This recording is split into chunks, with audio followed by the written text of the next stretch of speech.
Chers collègues, ma question s'adresse à Monsieur le ministre de l'Éducation nationale. La scolarisation des enfants vivant avec un handicap à l'école de la République est un enjeu fondamental et nous souscrivons à ce principe de l'école inclusive pour tous. À cet effet, le Code de l'éducation définit les contours du projet personnalisé de scolarisation devant être élaboré par les maisons départementales des personnes handicapées.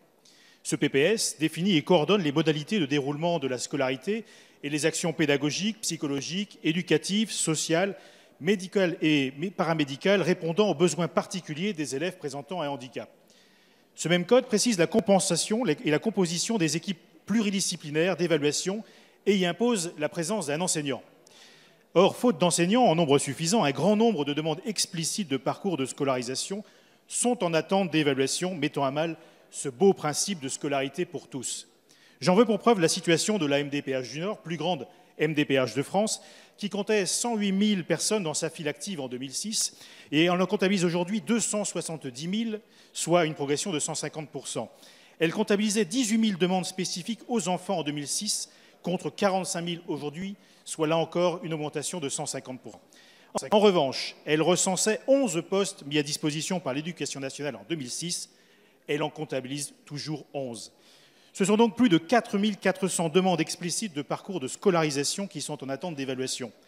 Dans des proportions tout à fait égales aux évolutions citées, ce seraient 16 postes d'enseignants supplémentaires qu'il faudrait à la MDPH du Nord. Malgré les sollicitations adressées aux directeurs académiques, il n'y a aucun retour positif pour renforcer les équipes pluridisciplinaires et ainsi éviter l'accroissement des délais et le retard dans l'attribution des compensations nécessaires à l'inclusion de nos jeunes élèves.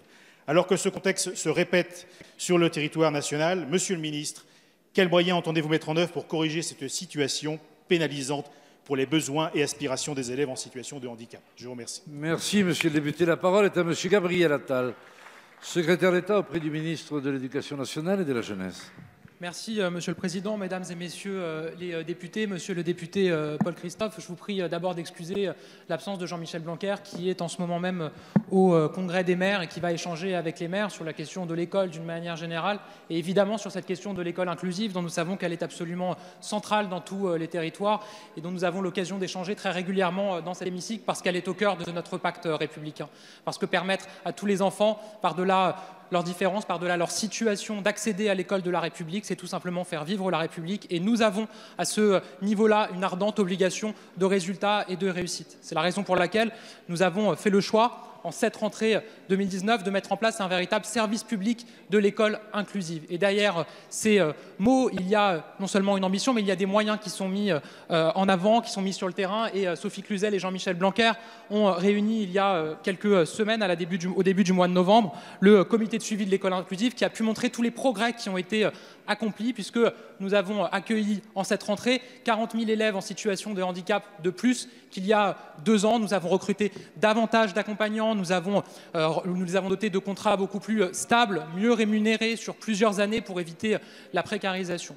Évidemment, et vous l'avez dit, il y a davantage de demandes. Et il faut mettre les moyens aussi pour traiter ces demandes. Vous avez cité un exemple très concret des plans personnalisés de scolarisation gérés par les MDPH avec des enseignants mis à disposition dans ces MDPH. Vous avez cité l'exemple de la MDPH du Nord. Des informations que je viens de recevoir juste avant votre question des services académiques. Ils ont été renforcés de 2 ETP, donc passés de 11 à 13 il y a quelques jours ou quelques semaines. Et je peux vous annoncer qu'ils seront pérennisés. Vous demandez comment faire pour les perspectives et pour la suite, alors que ces demandes vont évidemment continuer à augmenter. D'abord en continuant à renforcer les moyens. Il y a dans le Nord 97 enseignants référents handicap en plus de ces 11. Et puis en simplifiant la gestion et les procédures par les MDPH. Et là-dessus, des annonces seront faites dès janvier 2020. Vous le voyez, nous avançons sur ces questions-là avec Sophie Cluzel et Jean-Michel Blanquer.